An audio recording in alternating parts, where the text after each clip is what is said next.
Le roi s'aperçoit, au vu de mes dépenses évidemment, il s'aperçoit bien vite que je travaille plus assidûment à ma gloire qu'à la sienne.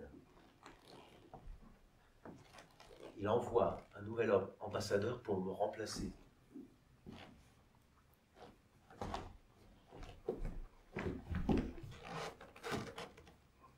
De Guerchy,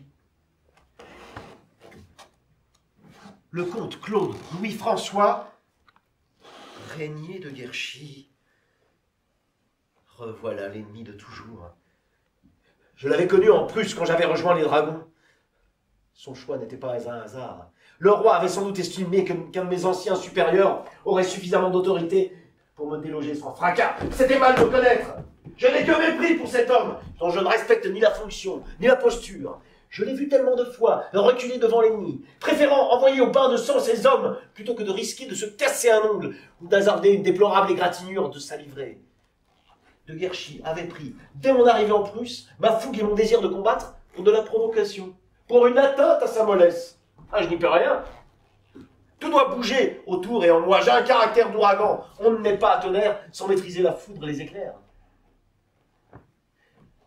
Je restais donc là, à l'ambassade, comme secrétaire. Je refusais systématiquement chacune des mesures et toutes les propositions de cette nullité de Guerchy. Je trouvais dans l'ivresse des motifs légitimes et nécessaires à mes emportements quotidiens, à mes débordements violents. Et comme je me lasse de tout rapidement, cela me donnait des prétextes pour changer l'ameublement de mes quartiers. Je démembrais comme un téléchef que je nommais de Guerchy ou de Broglie, le nouveau chef du secret du roi. Ce dernier vient de publier que Déon est folle et qu'il faut l'interner sans tarder. Peu importe, je suis suffisamment vaillant pour avoir 2 ennemis et pour mener de front 2 conflits d'honneur.